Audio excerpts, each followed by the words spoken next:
Jadi dalam desain kami, khususnya di bidang dakwah dan pelayanan umat, kalau ada guru tetap, kenapa tidak ada dai tetap?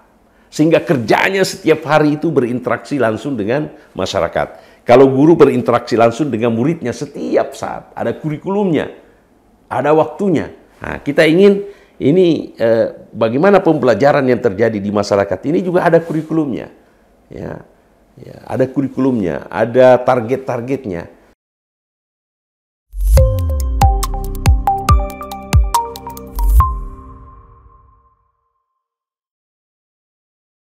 Assalamualaikum warahmatullahi wabarakatuh. Alhamdulillah,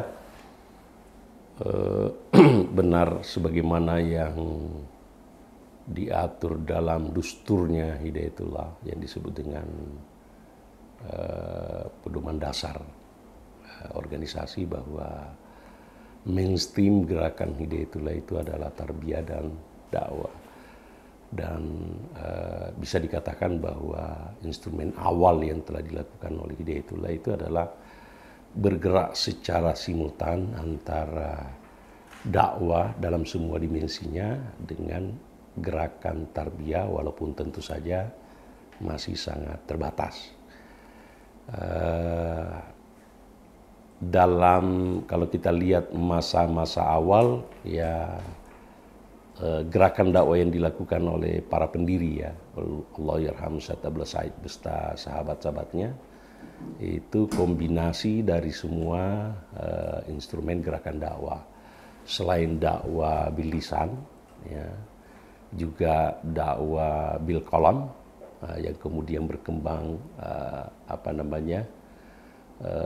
cikal bakal dari Suara Hidayatullah, itu dari stensilan awalnya, kemudian langsung dakwah bil hal, ya. Jadi semua instrumen gerakan dakwah dilakukan oleh para pendiri Hidayatullah, dan alhamdulillah kita bisa lihat hasilnya.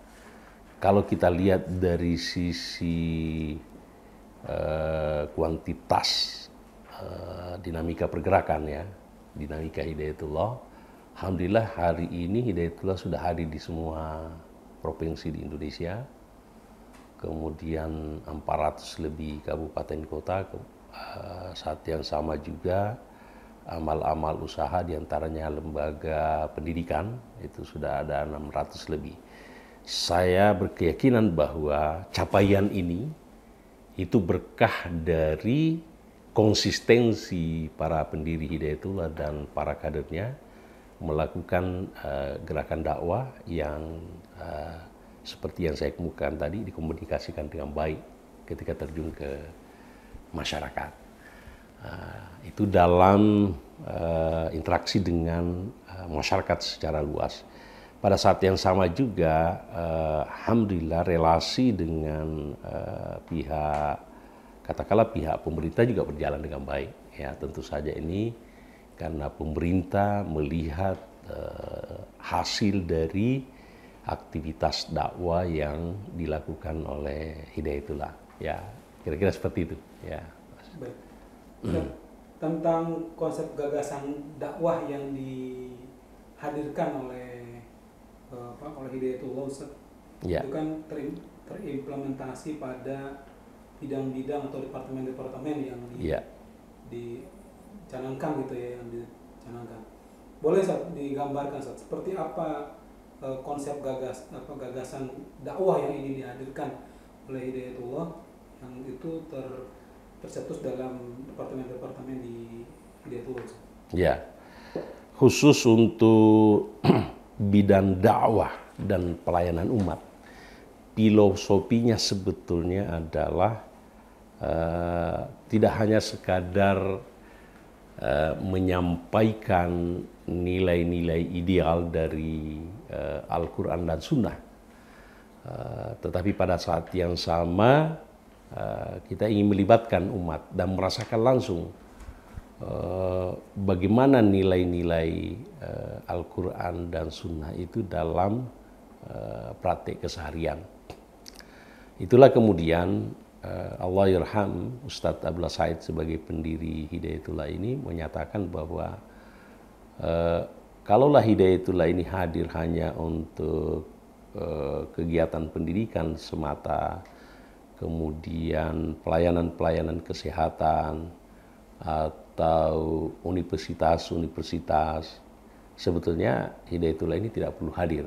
Karena sudah ada saudara-saudara kita yang sangat piawai mengelola lembaga-lembaga pendidikan seperti pesantren dan lain-lain sebagainya.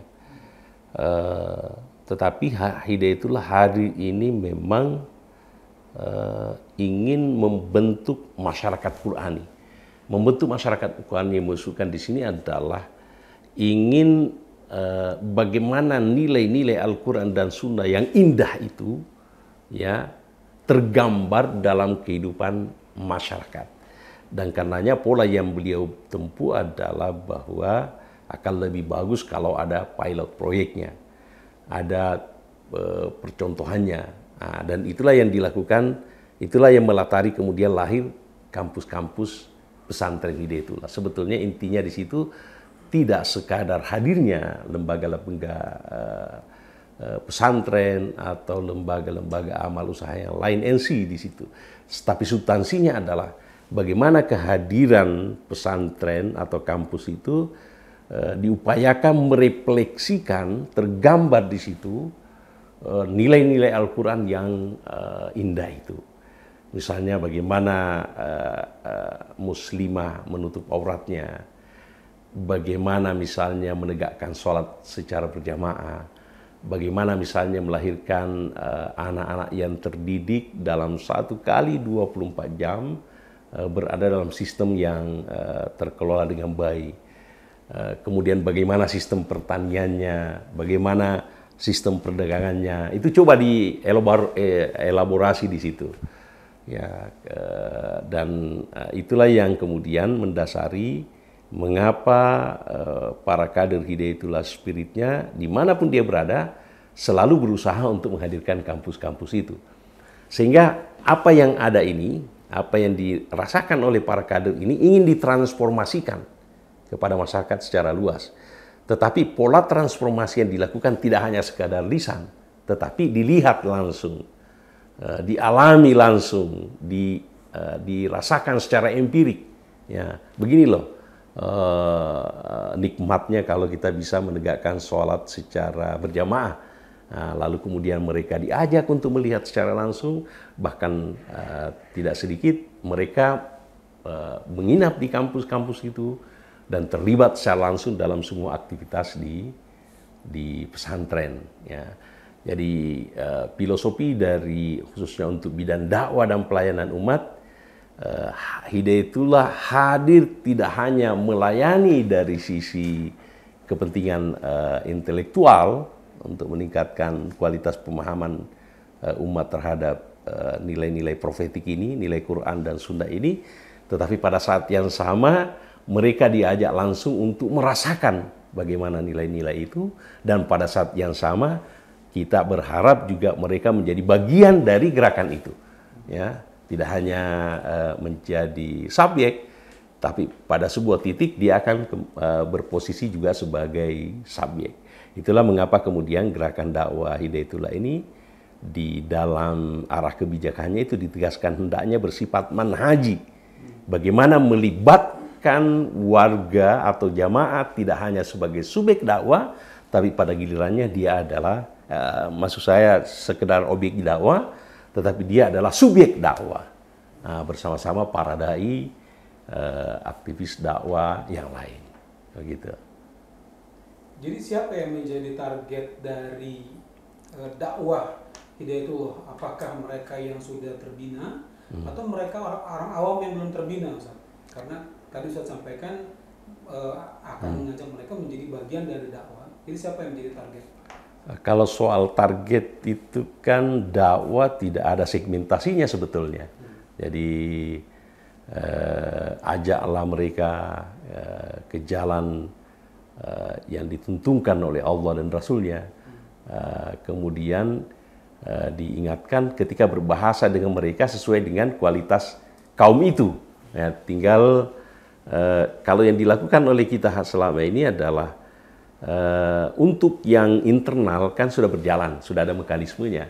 Nah, kalau yang eksternal, memang kita melahirkan kader-kader dai, katakanlah seperti sekolah dai, ya, yang kemudian alumninya itu diterjunkan hidup di tengah masyarakat. Nah, jadi hurufnya tidak terbatas, bukan hanya sebulan, 2 bulan, 3 bulan, tapi bahkan hidup terlibat langsung dalam dinamika kehidupan masyarakat di mana dia ditugaskan. Bahkan ada kawan yang seorang sosiolog, tapi sudah berpulang ke rahmatullah. Beliau mengatakan, Pak Nur, kalau ingin menciptakan sebuah perubahan mendasar di sebuah kota, beliau menyebut sebuah kota di Pulau Jawa ini, maka Pak Nur harus menyiapkan dai yang tidak hanya piawai membahasakan Al-Quran dan Sunnah, tetapi dia harus mempunyai keterampilan yang bisa lebur dengan masyarakat itu. Nah, keterampilan di mana mayoritas keterampilan sumber penghidupan masyarakat kita itu kan pertanian. Ya, beliau mengatakan, menyarankan bahwa kalau ingin mengubah masyarakat itu, Pak Nur, Anda harus menerjunkan dai yang bisa bertani. Ya, bertani. Nah, dan karenanya sekarang kan kita sudah punya pondok yang membekali santrinya dengan kemampuan pertanian. Nah, ketika dia hari-harinya dia harus larut dengan aktivitas masyarakat di situ. Dan pada saat tertentu awal-awal mungkin ketika terdengar suara azan, pergi sholat di pematang sawah tanpa perlu diajak. Tapi lama-lama kan mereka akan bertanya. Nah, kalau sudah terjadi akulturasi, maka kemudian akan relatif lebih mudah mempengaruhi untuk terjadi perubahan mendasar di masyarakat itu. Ya, beliau menyebut sebuah daerah yang dikonotasikan merah pada dulu, ya. Nah, kalau Anda mau masuk di situ tidak bisa hanya lewat mimbar, kata beliau. Anda harus masuk dengan dai yang multi talenta. Talenta diantaranya adalah, kalau kompetensi dasar sebagai seorang dai kan itu sudah otomatis, tapi perlu keterampilan di bidang pertanian. Kalau Anda bisa ngopi bersama dengan mereka, hidup larut dalam keseharian mereka, maka insya Allah pasti akan terjadi, Anda mampu bisa melakukan penetrasi dan pelan-pelan akan terjadi perubahan mendasar. Kalau tidak, sulit akan melakukan perubahan. Ini kata beliau. Ya. Ya. Saat ini kan di bidang dakwah. Ada 4 saja. Ya. Ada membawahi departemen 4. Terutama yang kita soroti mungkin tadi kan sudah banyak menjelaskan soal mungkin posisinya di departemen dakwah dan penyiaran ya. Kami ingin dengar yang mungkin di kesehatan sama yang mungkin di pelayanan yang sifatnya lebih ke sosial. Kita tahu salah satu departemen sosial punya program yang namanya Sahabat Anak Indonesia ya. Nah, itu mungkin Ustaz bisa jelaskan tentang beri gambaran sedikit ke kita bahwa bagaimana sih kita menjangkau mereka ini, terutama anak-anak yang mungkin ada di wilayah-wilayah yang memang kurang terjangkau di negara kita yang mungkin itu. Jadi benar bahwa di bidang dakwah dan pelayanan umat ini ada 4 departemen. Pertama, Departemen Komunikasi dan Penyiaran atau Departemen Dakwah. Kemudian yang kedua, Departemen Rekrutmen dan Pembinaan Anggota. Selanjutnya Departemen Sosial dan Departemen Kesehatan. Ini kan seperti yang saya jelaskan tadi bahwa Hidayatullah ini kita berharap kehadirannya di tengah umat lebih komprehensif, lebih tidak hanya sekedar dakwah di mimbar atau tidak hanya sekedar dakwah bil lisan, ya, bil qalam. Kita juga ingin dakwah secara langsung. Nah, bagaimana Hidayatullah hadir untuk menyelesaikan persoalan-persoalan sosial yang terjadi di tengah umat. Di antaranya misalnya anak yatim piatu, anak-anak yang secara ekonomi tidak mampu melanjutkan pendidikan, jangankan melanjutkan pendidikan, memenuhi kebutuhan dasar saja masih sangat kesulitan. Nah, Hidayatullah hadir di situ untuk sedikit memberi kontribusi yang sebetulnya ini menjadi tanggung. Misalnya anak yatim terlantar kan diatur di Undang-Undang Dasar kita. Nah, Hidayatullah hadir bersinergi dengan pemerintah, katakanlah begitu, untuk mengatasi kelompok-kelompok sosial seperti ini. Nah, di Hidayatullah sendiri ya ada yang disebut dengan dulu Pusat Pendidikan Anak Soleh, turunan dari panti asuhan. Kemudian sekarang ini kita mengikuti nomenklatur yang ada di pemerintah, namanya LKSA, ya. Dan payungnya kalau di Hidayatullah itu satu diantaranya adalah Sahabat Anak Indonesia. Itu varian-variannya kita ingin hadir memastikan anak-anak Indonesia mendapatkan pelayanan yang sama dengan anak-anak Indonesia yang relatif secara ekonomi lebih beruntung ketimbang dengan yang lain.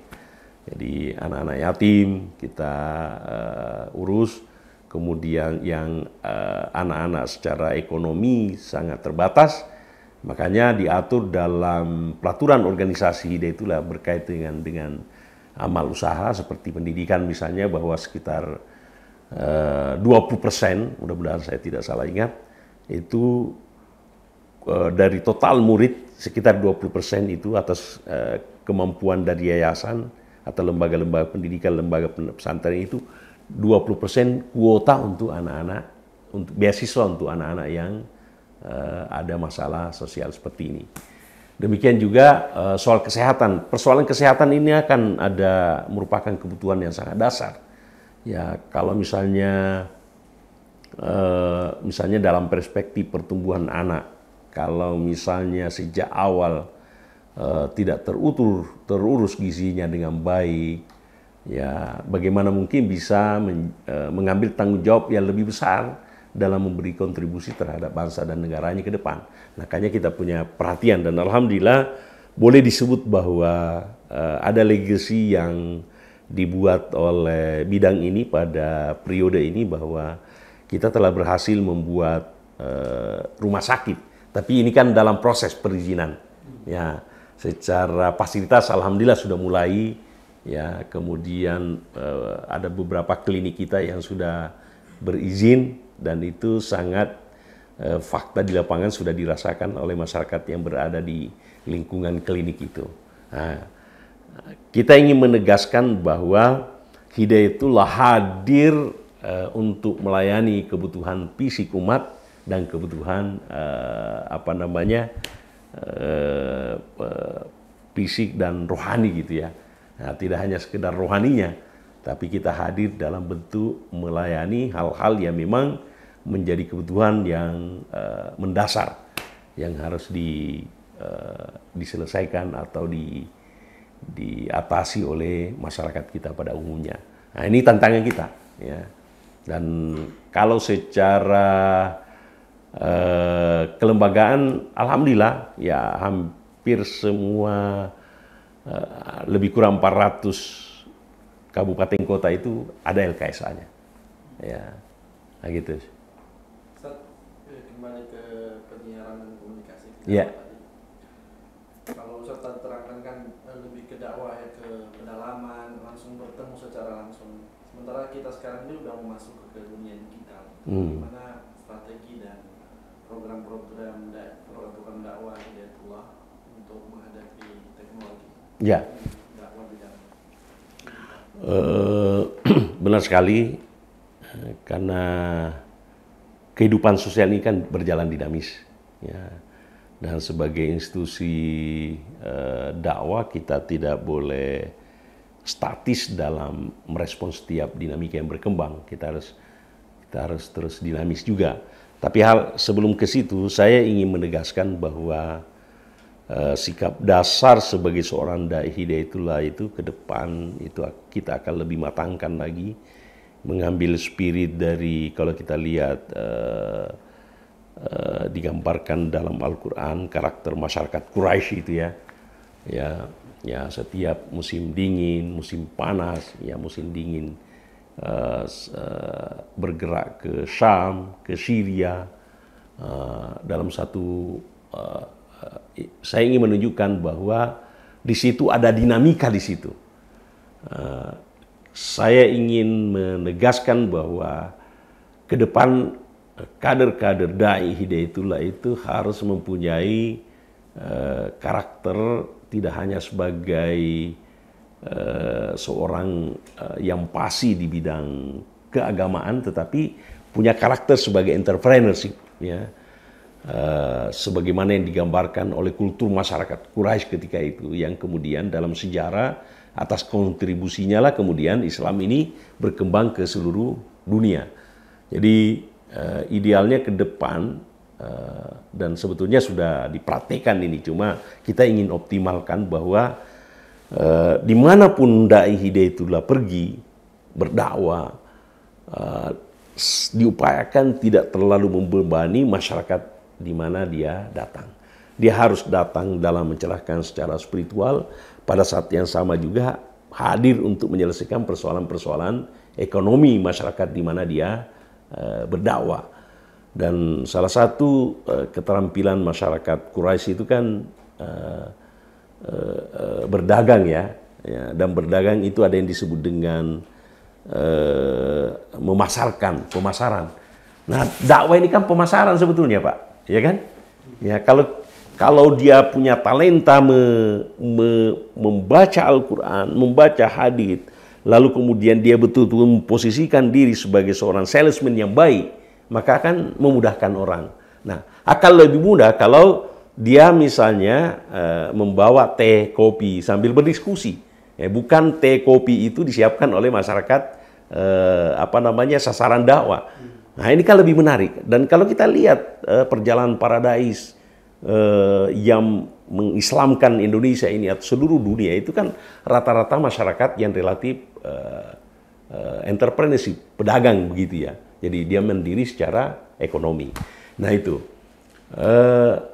lanjut tadi menjawab itu, maka kemudian kalau seorang dai memiliki dasar-dasar kehidupan ekonomi yang lebih baik, lalu kemudian tentu kan peluangnya untuk belajar juga terbuka lebar, ya.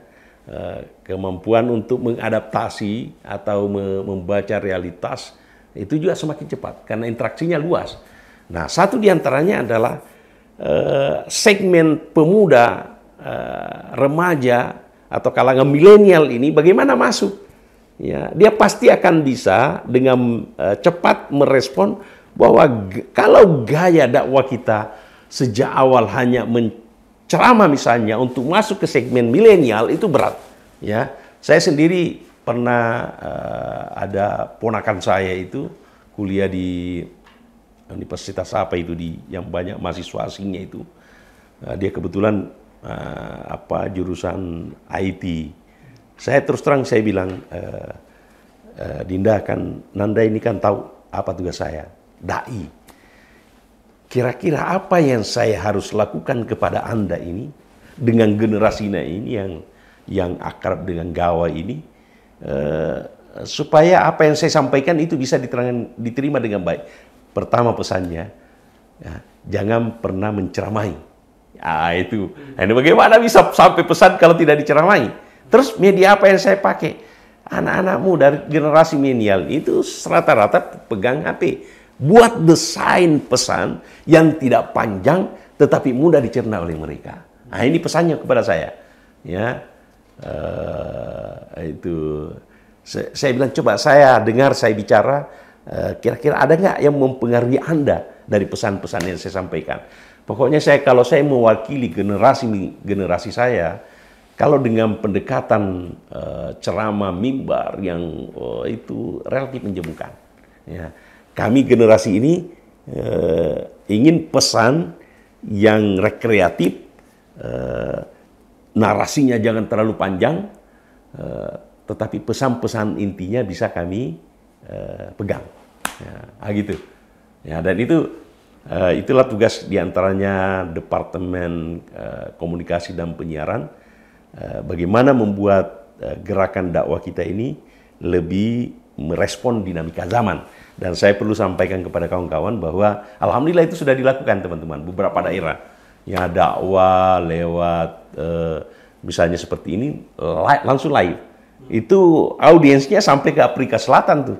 Ya, mengajar ngaji santai-santai, gurunya kemudian muridnya itu anak-anak. Nah, ini menarik perhatian mereka, ribuan itu. Ya, teman-teman itu ya. Dan pada saat yang sama ternyata keuntungan berinteraksi dengan anak milenial ini, rupanya uangnya itu ada di HP-nya. Ya, di HP-nya semua itu. Kalau dia simpati langsung, enggak ada itu anunya. Apa namanya? Enggak perlu jeda lama. Langsung itu sesuai dengan kemampuannya. Dan perlu saya informasikan ke kawan-kawan, ada masjid kita di Bogor itu kan dikonsolidasi daripada anak-anak milenial penggemar bola. Coba bayangkan Pak, mereka bisa membangun masjid. Nah, kalau kita bisa menarik hati mereka ini, dahsyat itu. Menjadi kekuatan dakwah kalau kita melibatkan mereka. Kemudian yang kedua, dia ingatkan ke saya itu, jangan terlalu sedikit-sedikit, dilarang sedikit-sedikit. Ya, bagaimana caranya lah, sehingga tidak terkesan menggurui kami. Kalau sekedar belajar kan tinggal tanya Google, katanya dia. Itu. Gitu, Syekh. Kalau program khusus yang melibatkan kader-kader muda ini, ya. Dari Hidayatullah. Ya, kan ada penugasan, katakanlah Pesmadai, ya, pesantren mahasiswa dai yang dikelola oleh teman-teman pemuda Hidayatullah. Tetapi pada saat yang sama juga Departemen Rekrutmen dan Pembinaan Anggota bekerja sama dengan Korps Mubalik Hidayatullah. Kadang-kadang juga memang, bukan kadang-kadang, secara teratur pelan-pelan kita mencoba mendekati kalangan milenial ini. Dan salah satu tugas kami ini adalah bagaimana menemukan dai yang ketika dia berbicara bisa menarik ribuan orang. Ini pekerjaan saya dengan teman-teman di bidang dakwah dan pelayanan umat. Bagaimana menemukan juru bicara Hidayatullah ini dari kalangan anak muda. Ya, biar satu orang tapi bisa mempengaruhi, ya kan? Nah, ini pelan-pelan dicari ini. Coba Pak, teman-teman ini, mungkin sahabat-sahabat di Sahid juga ketika menemukan figur-figur ini, ya kita akan desain untuk menjadi juru bicara Hidayatullah, dalam arti bahwa dia seorang dai yang dididik di Hidayatullah. Saat ada persepsi Hidayatullah itu identik dengan dakwah pedalaman, tapi dakwah perkotaan dia lemah. Gimana saya menjawab itu? Tidak bisa juga disalahkan begitu, karena secara konsisten kita kan apatah lagi di majalah Suara Hidayatullah kan. Saya pernah naik pesawat dari Jakarta ke Banjarmasin. Di samping saya duduk, ternyata dia belakangan saya tahu dia memperkenalkan diri salah seorang pejabat di Kalimantan Selatan. Setelah dia tahu bahwa saya di Hidayatullah, beliau menceritakan bahwa saya itu penggemar majalah Hidayatullah. Dan begitu saya buka, yang paling saya cari itu adalah rubrik serial dai. Saya banyak belajar dari pengalaman-pengalaman dai Hidayatullah ketika bertugas ke daerah-daerah. Mengapa kesan itu? Karena memang sejak awal asumsi dari Allahyarham Ustaz Abdullah Said bahwa kalau di kota banyak dai, ya kan? Kalau di kota banyak dai, ya. Tapi kalau di pedalaman kurang. Ya, ceruk itulah yang kita manfaatkan.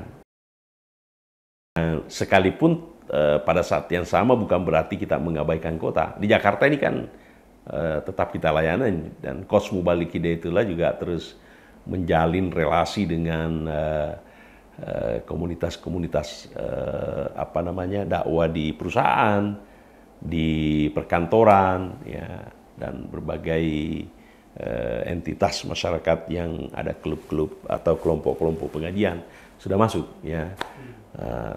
Tetapi kalau ada kesan bahwa Hidayatullah ini pedalaman sentris, dalam pelayanan dakwah tidak bisa juga disalahkan, karena itu memang sejak awal kehadiran Hidayatullah punya perhatian ke kawasan daerah perbatasan, daerah tertinggal, daerah pedalaman, karena asumsi kita bahwa di situ sangat jarang dai-nya, dan faktanya memang begitu, Pak. Ya, kalau di beberapa wilayah itu kan kalau tidak ada dai-nya Hidayatullah tidak sholat Jumat dia. Kan tidak ada yang khutbah. Ya, kalau di kota yang begitu kan tidak mungkin terjadi, banyak ya.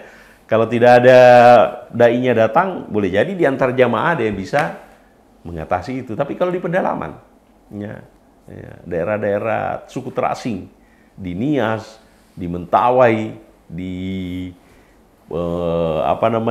di kawasan Papua, pokoknya pedalaman lah. Ya, saya kira masyarakat bisa mencermati bagaimana laporan dinamika dakwah dai-dai Hidayatullah, baik lewat majalah Suara Hidayatullah sendiri maupun channel-channel yang lain. Ya, gitu Syekh. Dalam bidang kesehatan.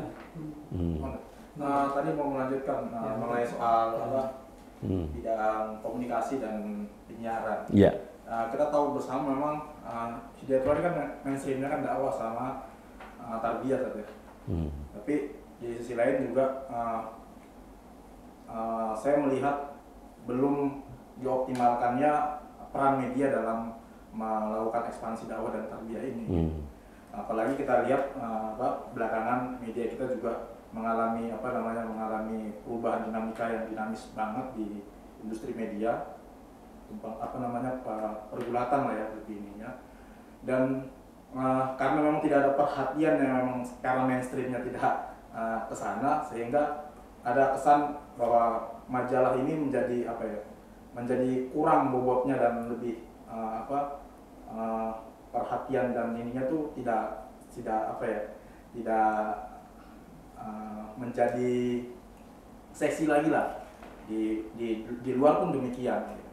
Nah, bagaimana karena Ustadz posisinya di sini departemen ketua bidang dakwah dan penyiaran, kita minta pendapatnya Ustadz sendiri gimana?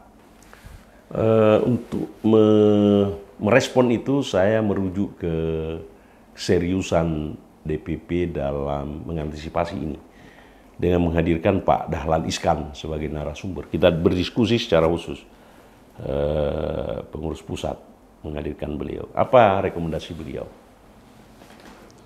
Bahwa seiring perjalanan waktu, dinamika zaman, Suara Hidayatullah itu yang bentuk cetak itu ditutup saja. Itu rekomendasi beliau. Yang perlu ditata itu adalah edisi online-nya. Setelah kita berdiskusi beliau, kita bawa ke rapat pengurus harian, keputusan kita adalah karena ini pertimbangan historis, Hidayatullah tidak bisa dilepaskan dari kontribusi dari Suara Hidayatullah, dan bisa bertahan sampai hari ini. Kemudian yang kedua, pertimbangan yang lain bahwa memperhatikan kemampuan baca kalau membaca lewat gawai itu, ya, lewat laptop, lewat apa itu kan. Kebetulan misalnya saya ambil perbandingan diri saya kalau membaca di laptop itu kemampuannya paling 15-20 menit. Berbeda kalau dalam bentuk edisi cetak, itu bisa dibawa kemana-mana. Kemudian yang ketiga, tidak bisa dipungkiri bahwa kontribusi Suara Hidayatullah itu di bidang ekonomi dan menggerakkan ekonomi kader itu sangat membantu. Apatah lagi untuk penetrasi gerakan dakwah di semua lini. Nah, atas dasar itu, alhamdulillah, Suara Hidayatullah sebagai salah satu media dakwah kita masih bisa bertahan sampai sekarang. Instruksi dari pemimpin adalah kalau selama ini di pengurus pusat itu kan dibagikan secara free untuk semua pengurus. Diambil keputusan tidak boleh lagi ada tidak boleh ada yang free, harus membeli masing-masing, dan kemudian minimal satu orang berlangganan dengan Syahid, itu minimal 3 eksemplar, satunya untuk diri pribadi dan keluarganya, 2-nya untuk disumbangkan ke masyarakat luas. Pemimpin umum sendiri itu 10 eksemplar setiap bulan. Saya pribadi itu sampai hari ini 20 eksemplar. Ini komitmen kita untuk menjaga ini, ya. Karena seperti yang saya kemukakan tadi itu selain memang faktor historis, dan kebetulan saya boleh jadi juga saya masuk Hidayatullah, salah satu pemicunya itu adalah cikal bakal dari suara Hidayatullah itu lewat stensilan itu, ya. Itu bakal ada stensilan dulu kayak buku, ya. Nah itu yang jadi sebetulnya perhatian kita terhadap ini tetap konsisten.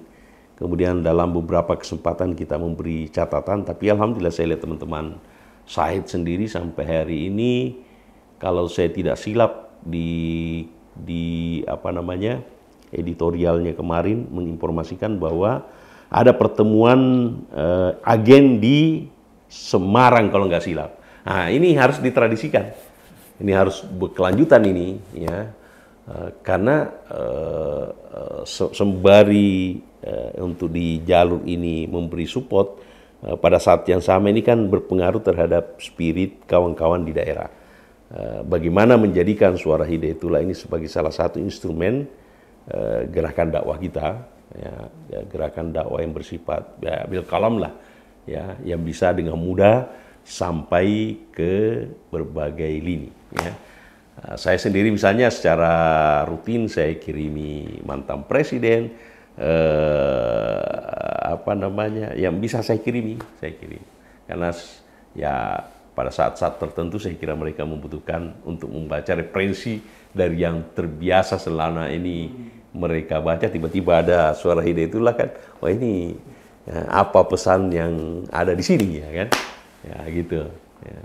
Jadi perhatian organisasi terhadap ini saya kira tetap, dan kita berharap media online juga semakin berkembang. Saya pribadi mencermati seperti TV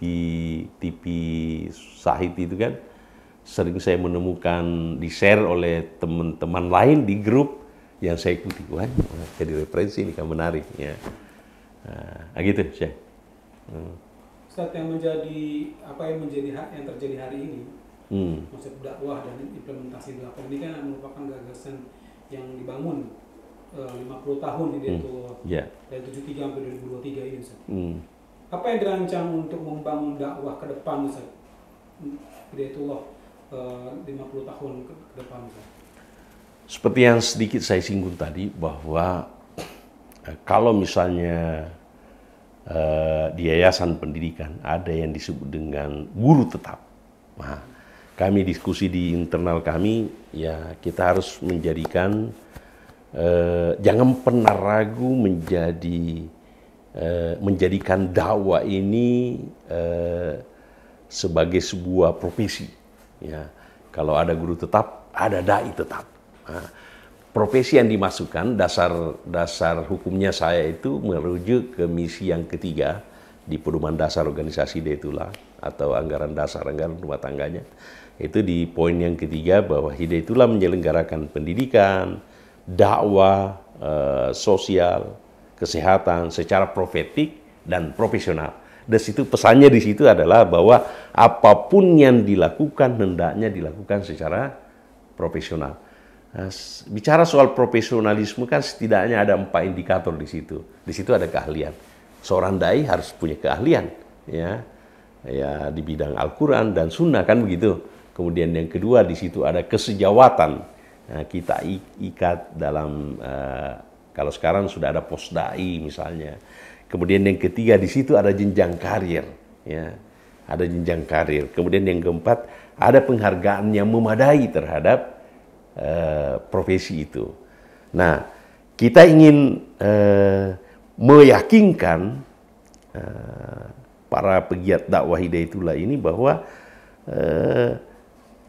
sebagaimana yang dijanjikan oleh Allah, ya ayyuhalladzina amanu in tansurullaha yansurkum wa yutsabbit aqdamakum. Nah, kalau kita lakoni ini dengan sungguh-sungguh, jangan pernah khawatir terhadap kehidupan kita yang akan datang. Jangan pernah khawatir. Ya. Jadi dalam desain kami, khususnya di bidang dakwah dan pelayanan umat, kalau ada guru tetap, kenapa tidak ada dai tetap? Sehingga kerjanya setiap hari itu berinteraksi langsung dengan masyarakat. Kalau guru berinteraksi langsung dengan muridnya setiap saat, ada kurikulumnya, ada waktunya. Nah, kita ingin ini bagaimana pembelajaran yang terjadi di masyarakat ini juga ada kurikulumnya. Ya, ada kurikulumnya, ada target-targetnya. Nah, dan sebetulnya ini sudah mulai berjalan di apa yang didesain oleh Departemen Komunikasi Penyiaran dalam program Rumah Quran. Ini kan sudah berjalan, ya. Jadi tidak hanya menyasar segmen anak-anak, tetapi sudah banyak yang belajar di situ dari orang tua dengan kurikulum yang teratur, sehingga dalam kurun waktu 1 tahun sudah bisa diukur kompetensi apa yang telah diperoleh para peserta didik yang belajar Al-Quran dalam kurun waktu 1 tahun. Begitu. Kalau dalam bidang kesehatan dan sosial apa Ustaz yang ingin diwujudkan? Kalau di kesehatan, kalau disebut legacy, ya periode ini sebetulnya sudah seperti yang saya kemukakan tadi, sudah ada bakal rumah sakit, tapi ini berproses. Tapi gedungnya sudah ada, ya. Embrio, ya. Klinik sudah ada yang berbadan hukum. Dalam proses verifikasi, mau oleh pemerintah akreditasi A, B, kan ada akreditasi dalam proses. Ya, artinya ini ada progres yang bisa dilihat. Kemudian untuk ke depan kita akan memecahkan untuk hadirnya apotik, ya, apotik, ya. Apotik tentu saja untuk menyalurkan menjadi media rekrutmen, pada saat yang sama juga menjadi penyaluran kompetensi dari para kader. Kemudian untuk di sosial, seperti yang saya kemukakan tadi, kita ingin lebih masif lagi menggarap, kita hadir, kita ingin memastikan bahwa hidayah itulah hadir mengurus kalangan yang tidak beruntung ini. Anak-anak yatim, kemudian anak-anak yang secara ekonomi tidak mampu, kemudian keluarga lansia, ya, lansia yang ada di ini, lansia yang sederhananya katakanlah begitu, ya cepat atau lambat pasti mati gitu ya. Kita ingin hadir di proses akhir kehidupannya itu merasa dihargai sebagai orang tua, sebagai kita didik untuk lebih mempersiapkan diri menghadapi kehidupan selanjutnya. Kita hadir karena dengan metode tidak mesti harus diasramakan, tetapi tetap harus di rumah-rumah. Bisa dibayangkan kalau ini berjalan dengan baik. Nah, hadir pelayanan katakanlah terhadap lansia pada saat yang sama, itu kan proses dakwah juga berjalan. Ya. Kalau ini masif dilakukan oleh aktivis Hidayatullah, anak-anak termasuk panti misalnya, anak-anak LKSA, anak-anak yatim, kan tidak mesti harus tinggal di asrama, dia tetap bisa tinggal di keluarganya, tetapi dalam proses pemantauan lembaga yang kita bentuk. Jadi anak-anak ini terdidik, ya, terkelola. Orang tua yang relatif, karena fakta di masyarakat itu kadang-kadang ada orang tua yang karena kesibukan sang anak misalnya, itu kadang-kadang tidak mendapatkan perhatian yang memadai, padahal dia sudah uzur. Ya, kita mau hadir di situ. Di situ kerja ada orang tim kesehatan kita, di situ ada tim sosial. Nah, saya bayangkan ke depan kalau ini hadir, pelayanan dakwah berhadir dan Hidayatullah hadir dalam bentuk pelayanan real terhadap realitas yang berkembang di masyarakat, memang dahsyat.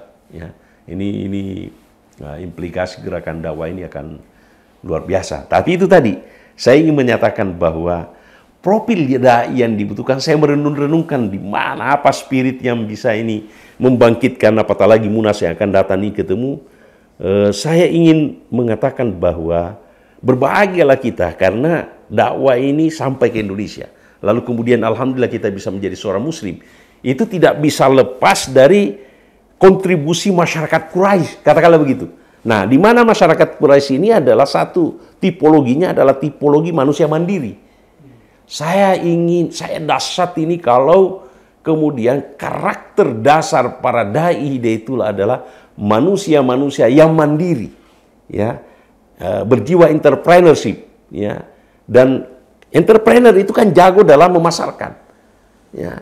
Kalau dia ahli di bidang, dia menguasai Al-Quran, dia paham tentang hadits, lalu kemudian dia internalisasi ayat hadis itu ke dalam dirinya, lalu kemudian timbul kesadaran bahwa ini tidak boleh saya hanya menikmati sendiri. Bagaimana nikmatnya salat ini? Saya harus transformasikan. Transformasi itu kan mengajak. Itu kan berarti membranding sebuah produk sehingga orang itu mau memakai. Nah, kalau ini berdasarkan pengalaman sendiri, ya, kalau ada spirit kemudian dia gelisah kalau pengalaman ini tidak ditransformasikan kepada orang lain, saya yakin bahwa gerakan dakwah kita ke depan ini akan semakin lebih diterima oleh umat, ya, ya, diterima oleh umat lebih luas. Nah, itu jadi perhatian saya ke depan ini adalah bagaimana mengajak semua para dai untuk kembali, ya tentu saja semakin memahami spirit gerakan tentu saja. Misalnya bagaimana gambaran Allah tentang suku Quraisy itu, ya, yang di setiap musim dingin, musim panas keluar dia berdagang. Berarti dia masyarakat mandiri, ya. Kemudian pada saat yang sama berarti dia jago dalam memasarkan sebuah produk. Nah, kalau Islam ini dipahami oleh seorang muslim, kemudian diamalkan dan dia rasakan kenikmatan di situ, lalu kemudian dia transformasikan, dia pasarkan apa yang dia rasakan itu, maka kemudian efeknya saya kira sangat dahsyat, ya. Jadi bukan sebuah ilusi pesan dari para senior yang terangkum dalam arah kebijakan Hidayatullah itu, bahwa Hidayatullah, gerakan dakwah Hidayatullah harus mengaji bagaimana memposisikan jamaah tidak hanya sebagai objek dakwah, tetapi dia sekaligus juga sebagai subjek dakwah.